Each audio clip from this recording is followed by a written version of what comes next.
Hello everyone, this is Serious Trivia, and as you can see, we're playing Humankind. And Humankind has officially launched today after a long wait, and it's the next and newest 4X game that is going to compete with Civilization. And we haven't played too many 4X games on the channel, but strategy game is kind of our thing, and historical game is kind of our thing, and I have played tons of Civilization from Civ 1 all the way to Civ 6, so this is going to be a lot of fun for us, and you see that I have made our avatar already, and that's part of the game. So let's first introduce the game a little bit as we prepare ourselves for our very first campaign, which will be kind of a tutorial campaign since I'm new to the game. I did get to play some of the beta, but not a lot of it. So hopefully we'll be able to learn pretty quickly and adapt to the game. And one thing in the game they can do is create this avatar that is kind of your character as you advance through the ages. Kind of just made him with the best, choices that I've seen, and this is probably as close to a face reveal as you'll see. Now, obviously I don't look exactly like that, but I try my best here. And we can also give our character personas or playstyles and upload this character onto the website that they have, and you can actually download me to play in your games. I haven't created the AI yet, and it's gonna develop as it observes my playstyle, I believe. So who knows, maybe we'll have something that closely resembles how I play. And you can also do things like pick your personality with how you pose, like whether you're passionate, vengeful, thoughtful, explosive, or cruel. Went with thoughtful here, seems pretty fitting. And you have all other things. We can close without saving. Trophies for the game, all sorts of stuff in here with your profile. But we're going to be jumping into a game. That's what everyone's waiting for. And for this game, we are going to be doing a small map. You have a choice between tiny, small, normal, large, and huge. I want to keep the game short, and I also want to interact with other factions quickly, but not overwhelm ourselves with too many factions and opponents because we're still really new to the game. So something like 4 players seems good. Tiny would be kind of boring, only 2 players, super binary, you just go to war with them and win the game. And normal could be something we move up into moving forward. And it seems like there is a limit to the number of different luxury resources available to these map sizes, so only 10 different types of luxury resources will spawn on a small map, whereas if you move up to huge, you get all the luxury resources, so there's definitely incentive to move up just to spice things up and, enjoy different luxury resources that the game has to offer. We'll probably take baby steps as we get more familiar with the game, and there's a lot of things you can customize. You can customize the shape of the world, and in this case, I feel like we just want to go with Pangea and have one landmass for all 4 of the factions to be on, so we don't end up split away from other AIs and can't interact with them until mid-game. That would be quite boring as well. We have one continent shape. More rounded without interior sea. I like interior seas. So let's just do average. Yep.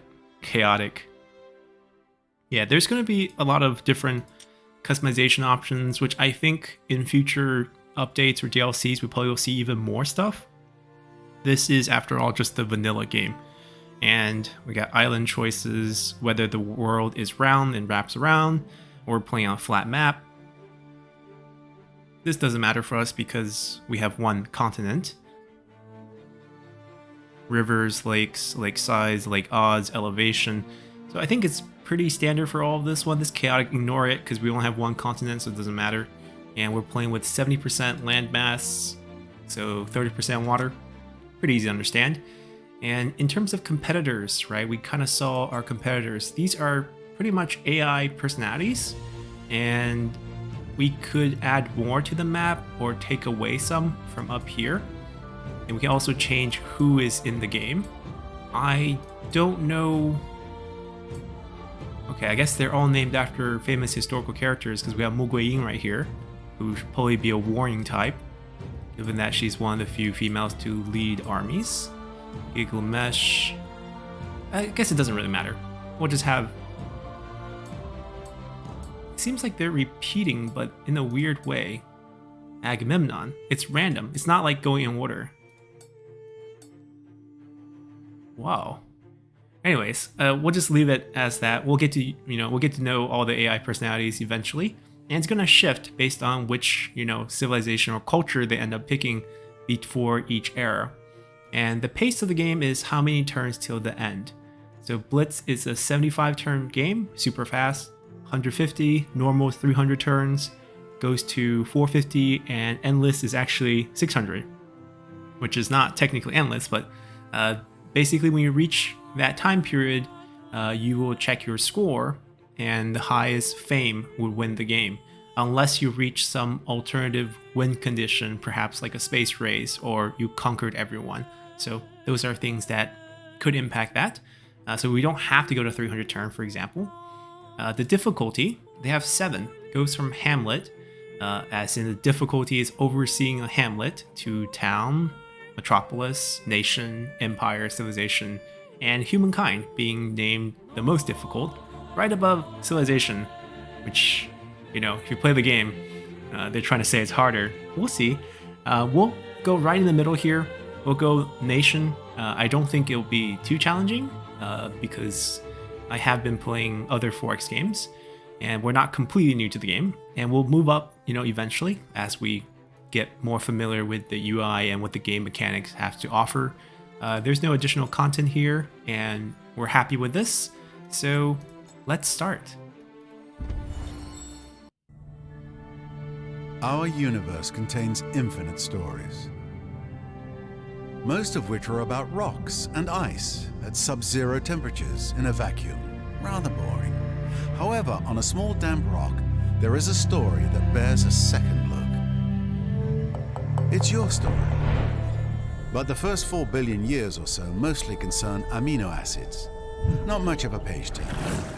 But then, over time, the amino acids bond together, and things start to get interesting and a bit drier.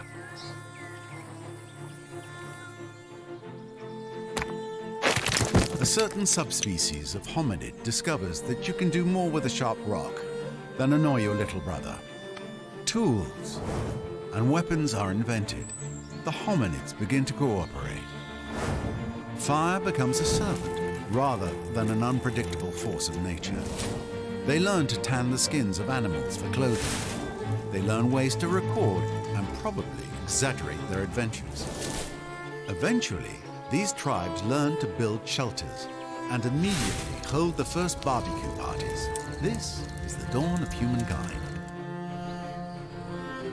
Struggle and cooperation have been rewarded. The Neolithic era draws to a close. The whole world beckons. This tribe has come far, but the rest of their story is your story. You are the one who will build them into a great civilization. How far will you push humankind? The race begins. A new world, a new history, untold possibilities. There is so much to see, to do, to learn, or, depending on one's preferences, to destroy. Alrighty, so we do have the tutorial settings on, so we get some narration. We'll turn those off in future Let's Plays, but for this one, we're going to learn the game.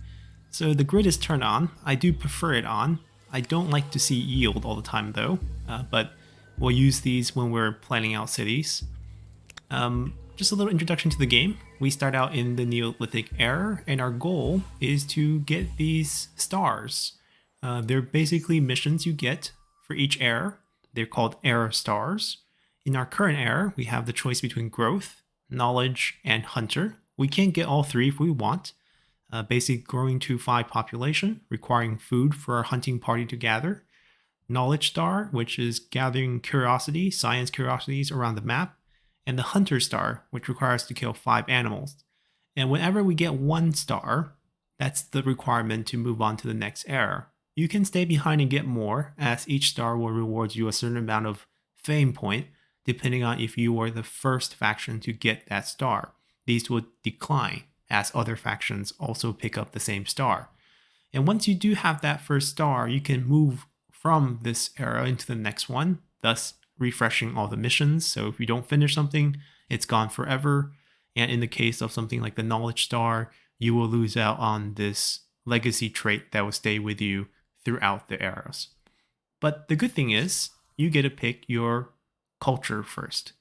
You can have a choice between 10 cultures. Each one has a focused playstyle. There are 7 total playstyles, or called affinities, or what those historical civilizations and cultures focused on. So things like the builder for Egypt, science for Babylon, and so forth. And if an AI faction gets there first, they have their first pick. There are 10 different cultures per era, so you'll always have access to one, as 10 players is the maximum player size right now. In our case, we only have 4 players, so we at least will have choice from 7. So I'm not too worried about rushing there. I am actually pretty committed to try to get this Knowledge Star first. And I don't mind spending a lot of time in Neolithic era because we can still do a lot of things. And then moving forth, we can have Ancient and so forth. We don't even actually get to see their names yet, but if you play the beta, you might know a few of them. Aside from getting fame points here, which is basically your score in the game, when the game ends, the faction with the highest fame wins the game. Unless, you get wiped out, then so much for your fame. You can gain fame by completing deeds. So things like spreading your influence through an entire continent, building holy site, completing nuclear tests. So cool things you can do as a faction. In the early game, probably just discovering natural wonders is the easiest thing for us to do. And we'll bump into them along the way.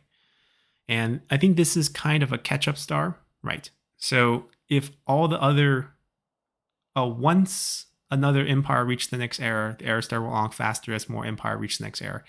So this is just to help you catch up in case you're just left in the dust by all your other competitors here. Now, jumping back to actual gameplay, you see that we start out with something called a hunting party. And this is sort of an army group that can have up to 4 units. We can split them off if we want, and they grow based on food that they can collect. You have 4 movements, and moving through different terrain will cost different movements. But thankfully, we actually start on a river. Now, moving into rivers will always cost all your remaining points. But once you're on the river, in our case, we are on a river, we can just move along the river, and every move will cost 1, no matter if we're moving up a hill or moving through a forest. But we do have to follow the bends of the river. Do it. And let's see what we discovered. We discovered 2 mysterious resources that right now, from our technology, we just don't know what it is. So it's a question mark. And we have a little geyser here, which if you look at yield, will give us some extra production, extra science. So there's a lot of cool features that you can discover on the map, but we don't have any curiosities to show off. And this white dotted line is the boundaries of a territory. So in the game, you build cities or claim cities within territory. So you're claiming actually this entire territory when you build a city. Or in the beginning, it's called an outpost. And you basically have all these different borders for them. You could combine them into one mega city. So you don't actually have to pay attention to some of them. In case you want this tile to be working in this city, then you could just join the 2. Anyhow, we did everything we can this turn, and let's proceed. And I think we'll stay on the river to climb up, and we see our first curiosity. This one's a food curiosity on top of a horse. No relations, just happens to be that way, and we can just dive on for it. Ooh, another one down here. Sustenance, security, and we found some pleasure. nuts, which gave Wonderful us stuff, 10 food. This simple food. I believe is randomized. You get different amount of food each time you step on curiosity. And we have another big river in front of us, but we're out of movement. We could go back and fetch that one, because we did see it. Ooh, and a mammoth, who we cannot take on right now. We are not battling him. You can preview battles by selecting over them. And the highlighted area, the entire blackened highlighted area, is the battlefield. And the light blue is his deployment zones, and the dark gray is our deployment zones. We're not going to mess with him right now. We grew to 2 different units. So we could split this force off, or we can use them to fight the mammoth. With one unit, it's pretty much suicide. With two, it's doable with teamwork. I'm not that interested in fighting him right now. I want to find more science curiosity. So I'm going to actually dip them down here and pick up the second unit and transfer them out. And they will have their individual movement as well. You can see that it's 2 out of 4 because they technically move twice. And this way, ooh, a sanctuary. So this, with the peace sign, means it will spawn docile animals. Things like deer and so forth. But we can also ransack it. And if we spend a turn to ransack it, we can pick up 20 food, which is another population. So that's exactly what we will try to do with our second party here. And let's go. That's a docile mammoth, according to the icon. I don't know if I believe them, but sure. We can look at all our armies over here. I want to... Yes, I understand how to gain stars. I'm kind of scared to step in this to ransack, now that we just saw a mammoth. But he says he's passive right here. He's stronger than us, you can see. Combat strength at 13. I'm gonna believe that I can do this without enraging. You see, it takes one turn. Anyways, we're gonna leave this area to them. And you see these curiosities will actually respawn over the same areas. See, 5 food for berries. Ah, we discovered a named river. So basically long rivers in the game will get real world river names on them. Now this territory here with the horse is actually pretty tempting. And you can see the drawings on the map. These symbols means it's a waterfall feature. So there's extra yield on that tile because of the waterfall for food. Maybe we can start planning out an outpost here. We would need the influence resource, which can be gained by finding science curiosities or hunting. Alrighty, we have ransacked it. And we got 25 food actually here. And we have 2 units. We could split this, or what is that icon? Ooh, a world event. So these will pop up from time to time and kind of present dilemmas of how we want to push our humankind story. So in the distance, a thin cord of smoke cuts up into clear blue skies, fire. Calling a few tribesmen, you run closer. The smell of cindered bark and burning pine growing stronger with each footfall. You spy dancing flames and suddenly find yourself on the edge of a settlement on fire. Many of the structures are ablaze, but even with the smoke and flame, you can see these abodes are marvels of craftsmanship. You're about to direct your men to put out the fires with loose soil when you see short, shadow figures running away. Youth. They could become part of your tribe if you give chase now. But that would mean losing these secrets of construction. What is your choice? So we basically can pick up a refugee army right next to our hunting party, so 1 extra population. Or we can save the buildings and get 25% cost discount on the city defense research cost, which I think cost 12 turns in the beginning, so this will be 3 turns discount basically. I'm gonna pick up the extra member here. I think that's gonna be a bit more useful for us. And you see the salvage got us 20 points. I could have sworn we had 5 left over, but somehow we don't anymore. I would love to fight this guy, but I don't want to fight him when he's on the hill, and I probably could use... I'm not going to slow down our discovery. 10 food for them. Ooh, this is the coast. Okay, so we have to turn up. Oh, it's a river. That's a real shame, because we're going to have to step into that river next turn. Alright, their job is to maybe hunt down this elephant. Or mammoth. But we have to do so smartly. Okay, they're also going to be stepping onto the river on the next turn. But we probably want them to do it, because they have the 10 food already. They can probably grow another pop. Alright, we can explore freely. Step onto this newly discovered river. The Arab. I'm guessing a river in the Middle East. What's over there? Okay. Yeah, that's going to eat up all our movement for this turn. Oh, but this has spawned. We should have... Too late for that. And that's all the movement. Let's go. It's a docile mammoth. It will not attack us. We don't need tutorial videos.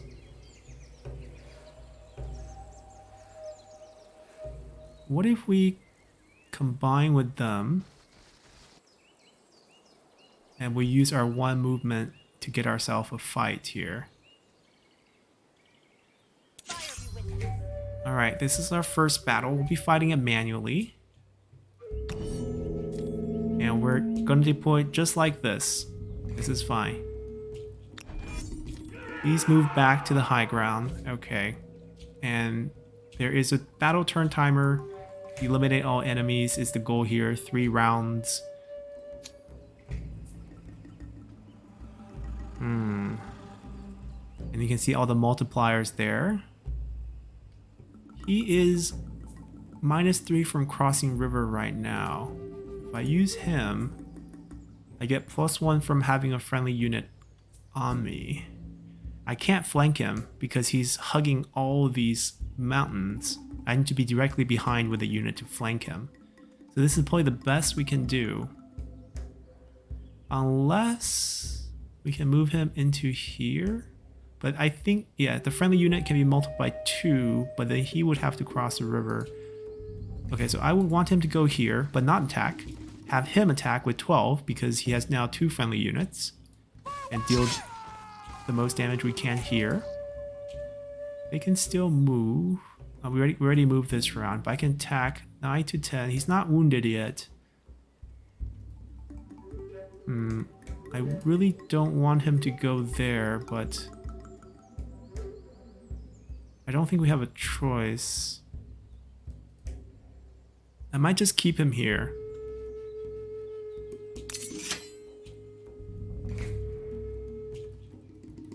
Yeah, I don't think this damage is worth it. We're just going to play defense. He's going to go... Oh, he's going to attack us from over here. Let's see. We took 13. He took 26. We got 2 friendlies nearby giving us strength. And he's attacking into river. So that played into our favor. Plus we were on defense. Now it's 9 to 9. Crossing rivers is quite the pain. What if we just let him keep attacking us like that? Because that's exactly what he will do. He's going to take a lot more damage than we will each time. And now we can one-shot him.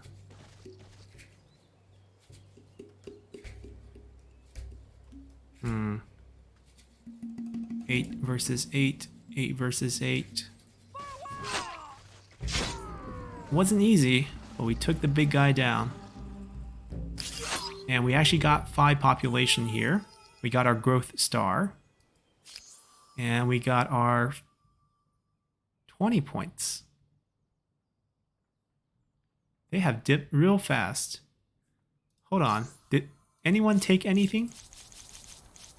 They're all available. Okay, I'm in no rush then. Yeah, so we got 20 points of fame for that. We can still work towards the other ones. If we move on to the next era, which would happen if we do pick our next culture, it would basically end all the current missions. We have 20 influence now, so I can actually claim territories here by building outposts. Yes, we understand this. I don't really want this one. I want this one, so I'm going to have them build it for us. I mainly want this one because of the horse. But the production here is quite low. Ooh, we can get 6 production there. Not happy with that.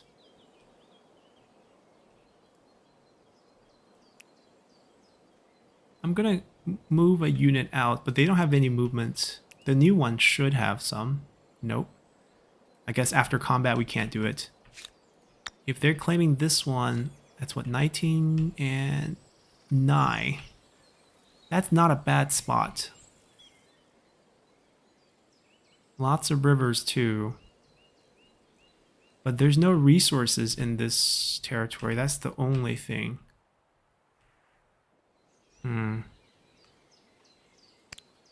What is here? Waterfall. Huh. Into the ocean? I guess, I mean, that makes sense. Anyways, we still have one unit that can move around. And remind me later. Let's stick to the river for now. We'll probably pick that up.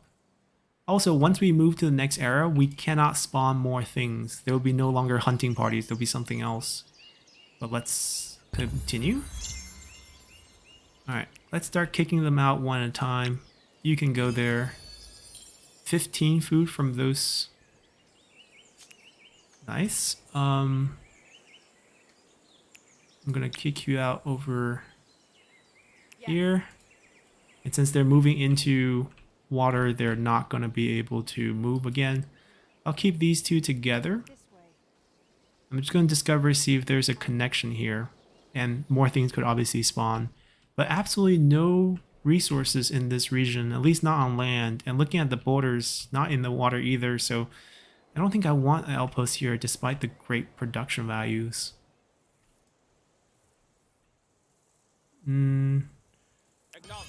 I did not want to route that way, but the AI decided that was better. I don't know if I agree with them. Oh, maybe because I can't climb up the waterfall. That's probably why. Okay, we're going that way next. They used up all their movement as well. And we still haven't claimed a region because I'm not happy with most of these regions. That's a science one. Alright, we should go there.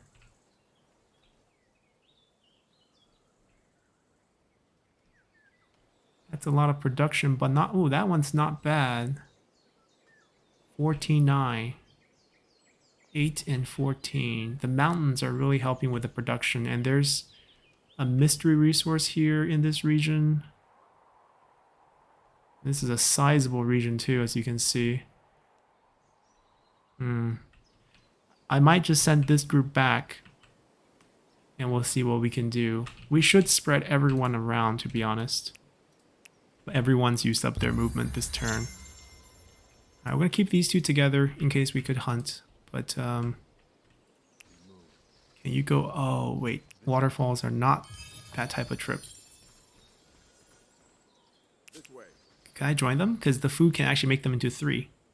There we go. The new guy actually has movement. Let's pop them out and have them keep going. 3 movement, huh? 1, 2... Yeah, going this way is probably the best use of the 3 movement. Population is quite easy to get, but it's quite hard to get any sort of... You guys can go together. Science, which is right there.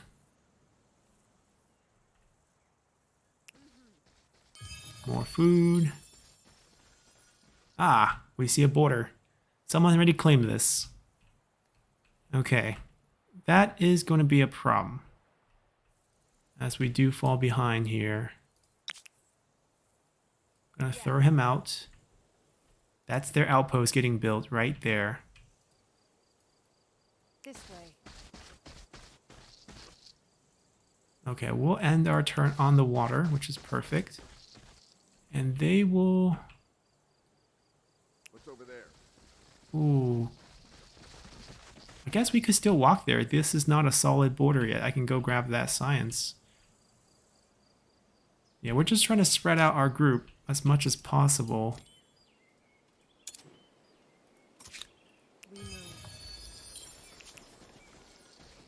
And try to claim one of these regions quick enough.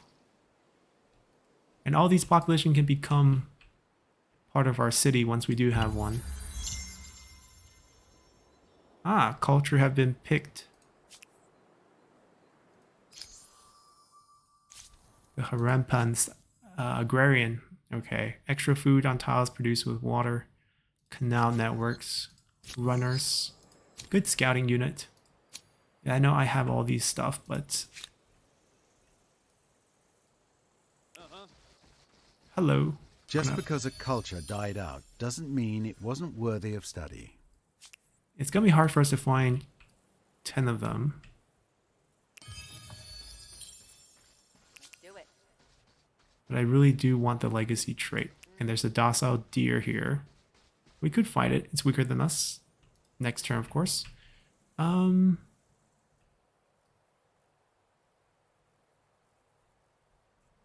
gonna stay away from his land. The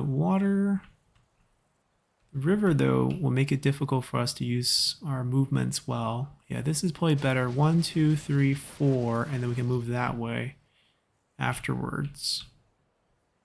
Who's next? Let me throw you out there. And you can create your own little journey. See, science just don't spawn enough.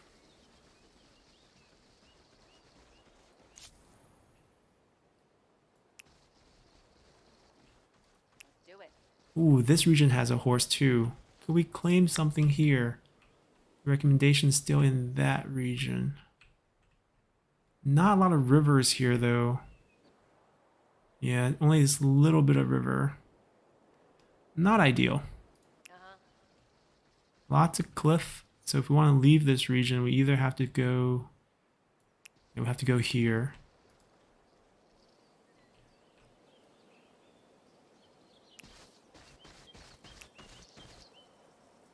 Actually, why don't you go here? Get on this river system, and you get on this river system. Events. Let's see. Lost Souls 1, which means there's going to be a follow-up event, depending on what we pick. Your scout comes to you, breathless from exertion. Between gasps, he tells you that he spied another tribe not far ahead. He leads you on, then after giving a stop signal, you drop to your bellies and crawl forward in the bush. Ahead, a young woman, no more than 13 summers, is leading a ceremony. Her audience, a dozen or so equally young or younger tribesmen. Many are crying, and when you see the bodies laid out, you understand they are in mourning. You know what you must do. We can welcome them, shelter them, become their guardians. They'll become our tribe. We'll get a growing tribe, so basically get another population. Or we could run away and gain swift on 2 targets for 5 turns. So extra movement, 2 extra movement on 2 of our scouts for 5 turns. I'm gonna get another one. 4 turns and also already on river. Hold on. I think I can still kick them out, right? And they still have the full movement. And we can just move past this river system. There is copper here. Not a lot of food, but some food because of the geyser. But obviously terrain's not looking so great. We could connect a few of these regions together as well. We don't have to be so stubborn, I guess. Right, we can see where the recommendations are. 18 and 7, that's really not bad. 19 and 2 is terrible. We might have him come back and actually build that 18 and 7 right here. And despite having no resources, we can just combine these outposts together with it, and that will work. This is a nice one, but there's just no good spots here. Yeah, that's going to be the new play, I think.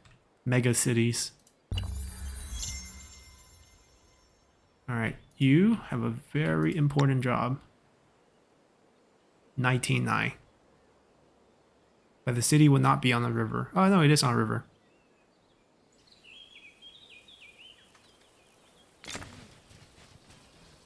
Alright, so that's his job. We'll get that done in 2 turns. Everyone else continue to explore. This way. Oh no, oh, science! Who cares about food?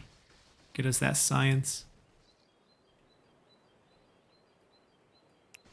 Wonder if there's a way through. Oh, there is. Well, this would be such a defensive choke for future wars. That valley right here.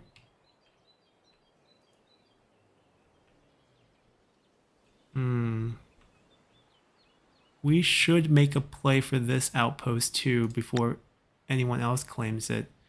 So if we do intend to combine them, then we just want to find a spot with good production is my guess.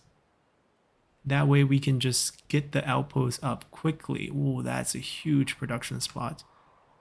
But they're kind of far still. Not really going to be an issue. Yeah, I want to go here.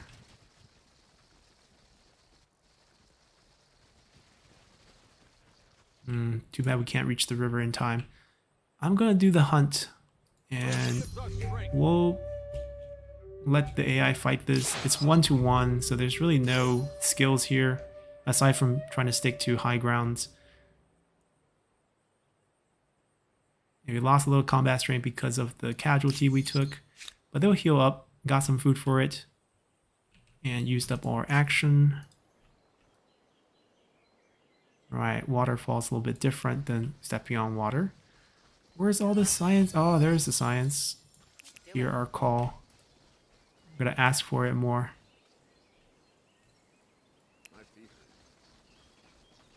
This way. What's over there? Gonna throw them. See, they can't actually get on the waterfall. So go here. Explore that way. We do have a ton of units, which is nice, but not translating to too much advantage right now.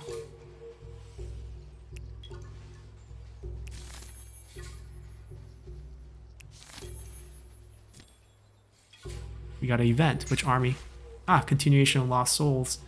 The older children from the devastated tribe swelled the ranks of your own tribe, proving themselves capable and determined fighters, while younger ones brought joy and laughter. However, something deadly also accompanied them. When they left that place of death and ruin, a sickness has spread through the entire tribe, killing many. So we lose one of our hunting parties. Okay. We've got to enjoy that party for about a turn, and then we lost the hunting party.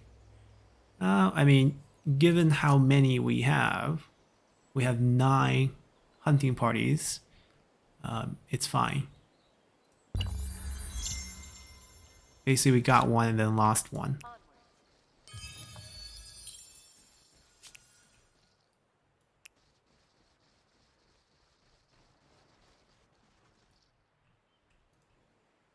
This is a free grab.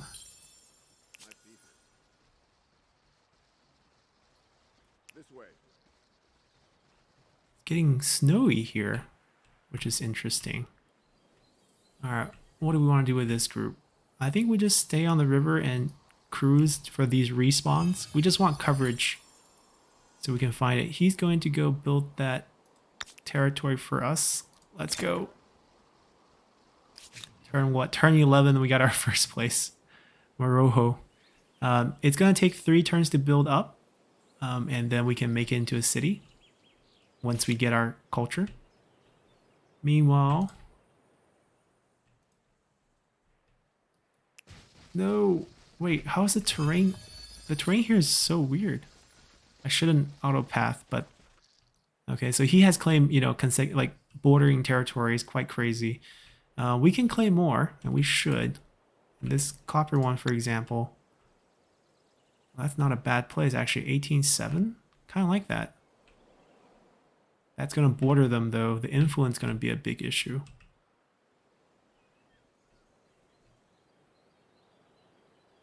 $7-11.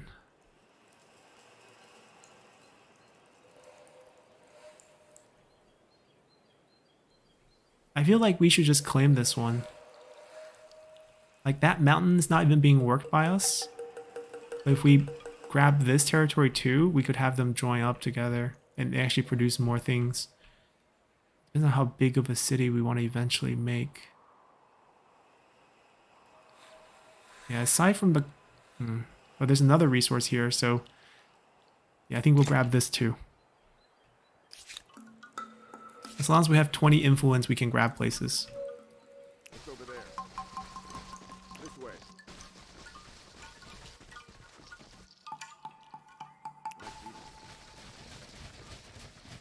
Ooh, a luxury resource papyrus that we actually can identify. All right, 2 science on that one. Good. How far are we from that one? It's 3 more. It's gonna take a long time, but we'll try our best to get it. We can also rate that for some influence. I think it's 20 influence and 20 food. It's really good. He can move next turn. We're just still in explore mode to try to pick up potential spawns of science. Do it. Oh wait, how did he... Huh, how did he lose all his movement? Anyways.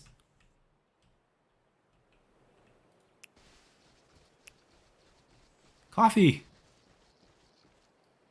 Yes. We move. Another sanctuary for us to pillage there. Or is it called Ramsack? Ramsack. Another Babylons have been picked. Okay, no worries. That's a docile elephant. Ramsack this right here.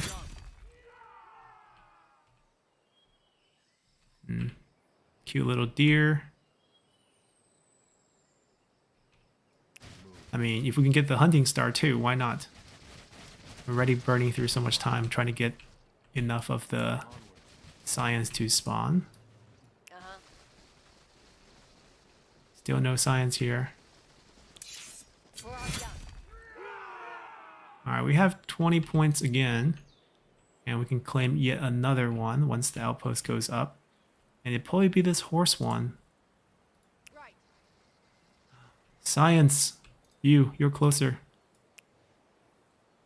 1 point or 2 point basically. It's not going to be huge.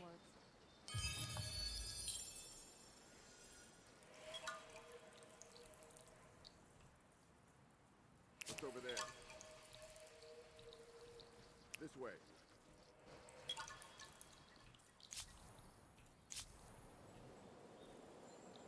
Okay. I'm actually more convinced that things will respawn than go over something like that. I mean, it's free. We take it.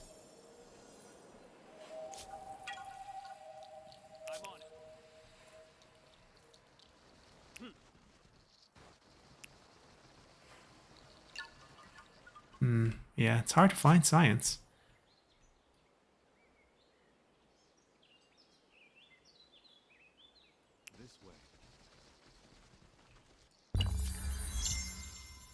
Alright, so all 3 AIs, they picked the Greeks here, Mycenaeans, have picked. We ramsacked successfully. Now it's going to be hard for us to move around. We use up all our movement because we move into their zones. And they could attack us, I think. So poor guy could get into trouble. I'm going to throw one of them over here. That will use up all their movement. And we're going to go over here. We do have 1 known science. Please be 2 points. Yes, 2 points. All right, we just need 1 more. The wait is almost over. Costs us 60 to get a 3rd one. Okay. Doesn't make sense to move that way. See if we can discover something here. Nope. This way. We move. Ah, it's food. Not complaining, but give us a science and let me pick my culture. Okay, another sanctuary.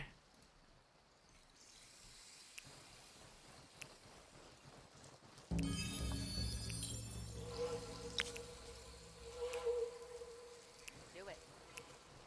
Oh, we found it. All right, next turn we got this. Okay, we can start condensing our land a little bit. We're 2 animals short, 3 animals short, so I'm not even going to bother with the animal thing. Oh, what do you know? Actually,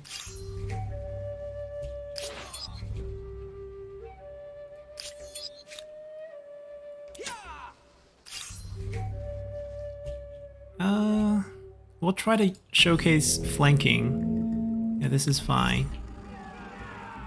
So we want to attack like this.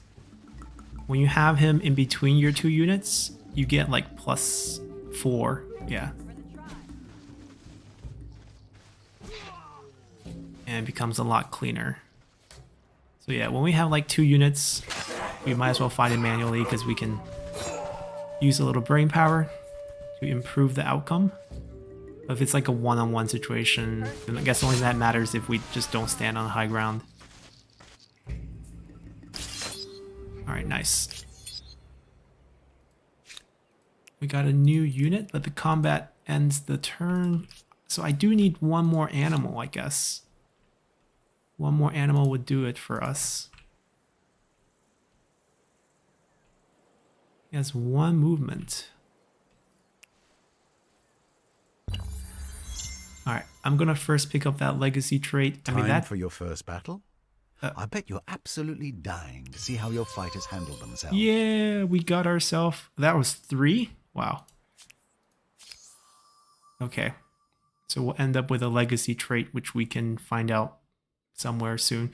Oh, we're missing 1 animal. Is there any animal near us?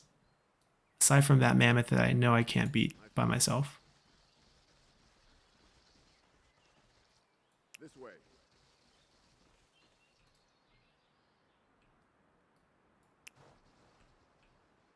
There could be an animal here. Like, we'll move over there to try to back him up. If we can do it in like 1 or 2 turns, I don't mind waiting another turn. Yes.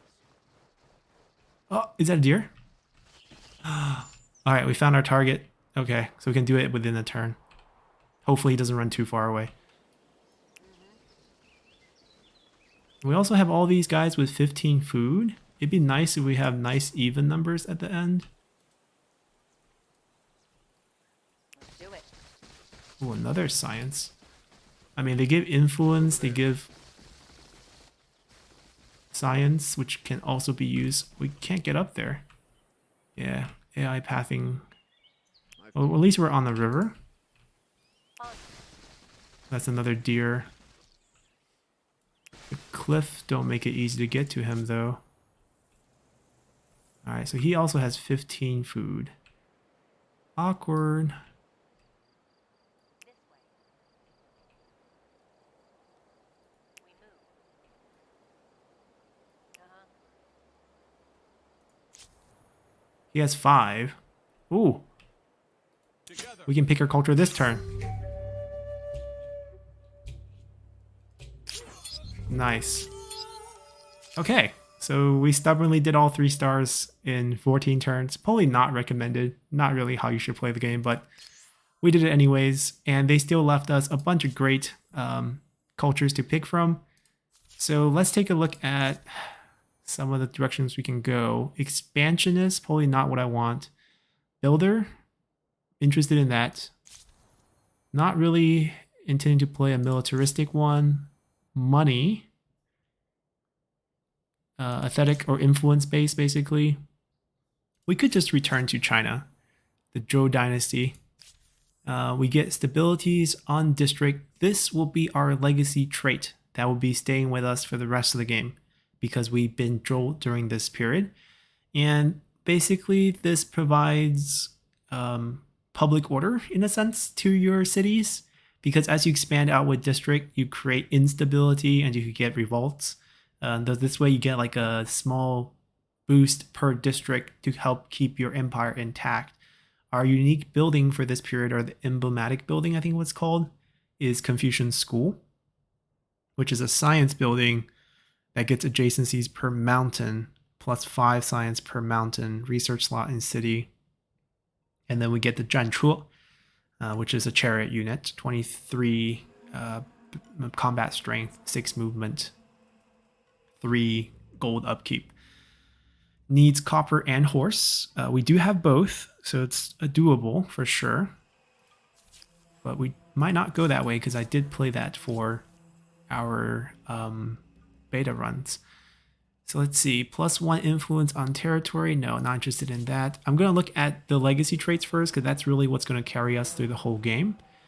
+2 money per trader on city or outpost. -10 stabilities on the haven. This is more of a water coastal unit. Plus money per adjacent lake.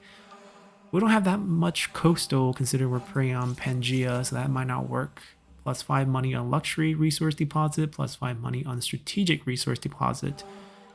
We have the Moreau pyramids. +2 industry, +2 money, minus stability. Well, usually district all have minus stability, so that's the normal part. 3 money per adjacent maker's quarter. This counts as a market quarter and a maker quarter, and +1 trader slot in city, and we get an archer unit here as our unique unit. Not bad, but I'm not sure. Just straight up +1 combat strength, which is not bad. I mean, you know, all units being stronger for the rest of the game. Not a bad thing. Automatically upgrades regular outposts. Can be used as land spawn points for neighboring cities. Okay, so it's very military focused.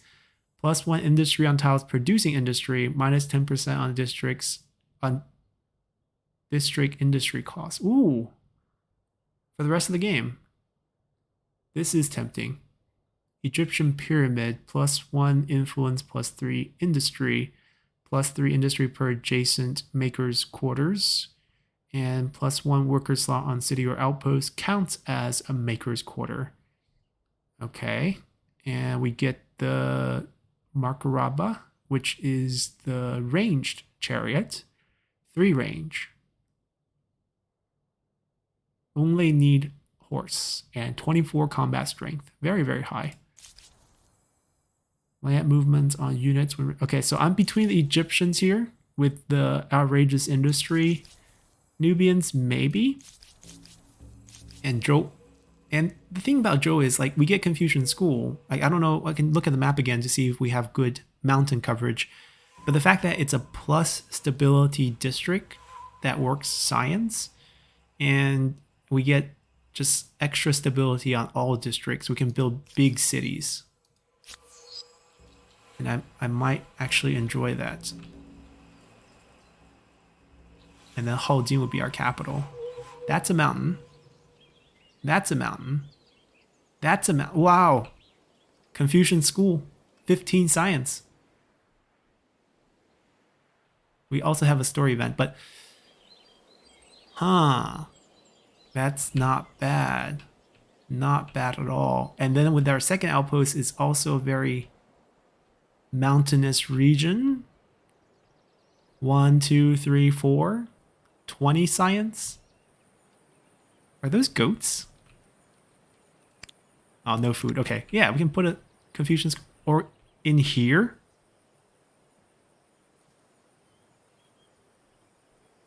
Wow, that is godly right here. 25 science right here. Okay, Joe it is. Continue with our China trend.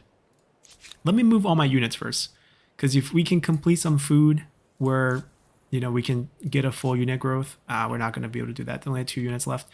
A battle is currently underway. We are getting attacked. Poor guys. Yes, we're defender, so we're defending a flag, and yes, we'll manually fight this. So we'll actually just retreat back to the flag and end our deployment. This choke would also help us in that we only have to face 1 enemy at a time. He's not dealing that much damage to me.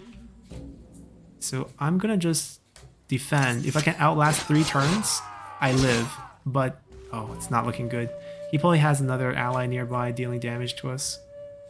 Or damaged. He's a scout now. That's 3 turns, right? He got the first attack. He got 3 attack here. Oh yeah, we lived, but I don't know how we're gonna get out. He's still around us, and the movement, you know, we can't move away from his zone of control, which means we can't really run away. We're prepared to die.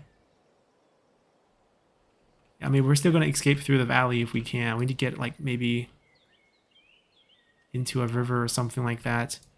That means they should stay away and just start running back. Anyways, I guess we'll finish our movement for everyone else. These mountainous regions would be really good for us. Even that's really wonderful. We have no cities yet, but we will. And then we talked about how good this is with the coffee resource in here too. So I guess their job is to claim this region. And we'll start moving some of these guys back so we can dump the population into the city when they are ready.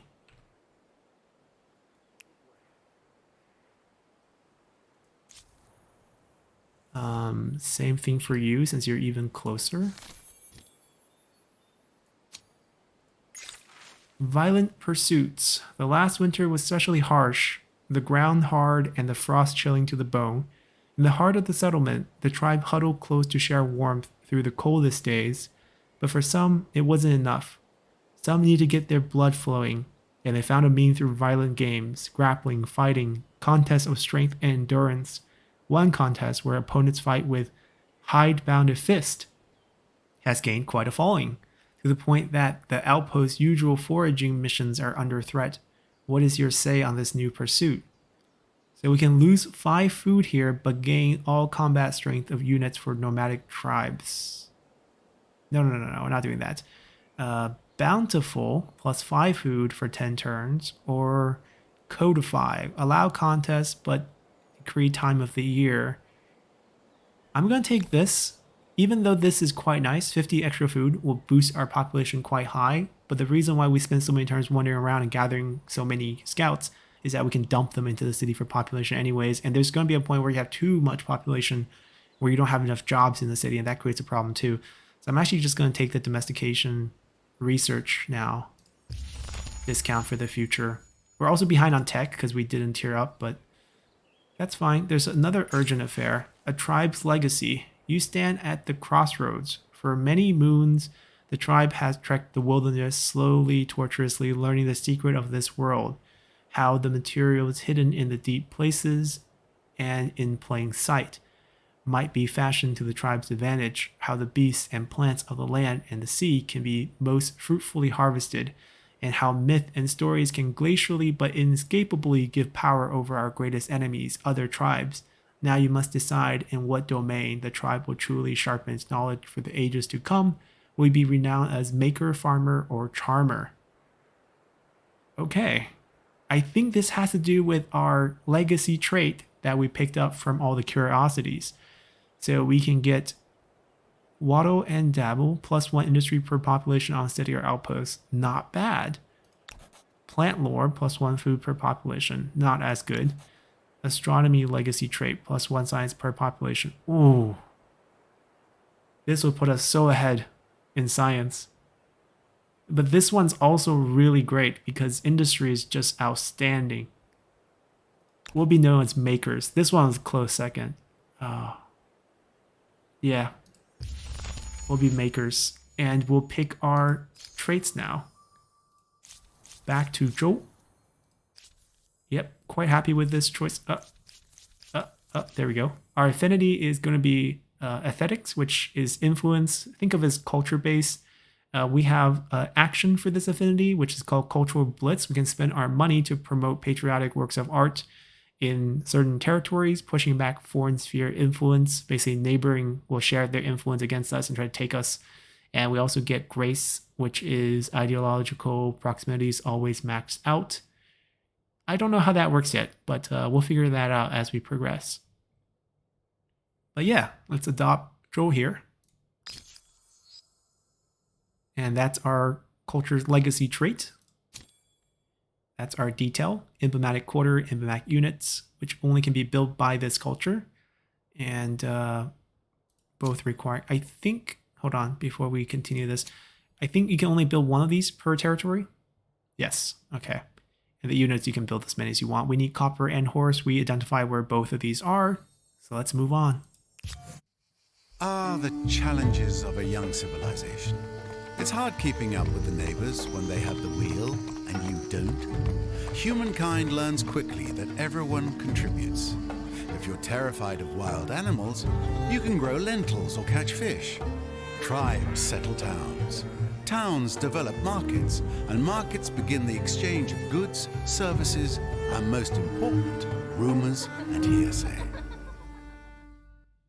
Perhaps you don't really need to focus on markets when you have deep philosophers and dangerous chariots. Alrighty. And we picked up an era star right off the bat because of our population, I'm guessing. Right. Got 1 star for this one, but we need 7 to move on. And you see there's more categories. Now this is the standard 7 categories that you'll see in every era, and they're based on the 7 different affinity playstyle. And since each culture has a focus, your focus playstyle will be the one granting you extra bonus points for this era that you're in. In our case, influence is kind of our special one, and the music has changed, which is great. We got the guzheng music in the background. I actually played guqin during this period, which is what she's playing. And we'll be taking a look at these later. It seems like population is probably not hard for us to get to. We can also do some fighting. Research probably be our key thing, given that despite the fact we are, an influence culture, our unique building is very much a research building. So we should be ahead on science. And I do want to expand. Expansion kind of go hand in hand with influence here, because you need to spend it to get that. And we also will build. So that's going to do it for our first episode here. We'll come back with a daily upload every day at 9 a.m. Eastern Standard Time. So make sure you subscribe and come back for more. And I'm eager to play more of the game. So see you guys then. Bye.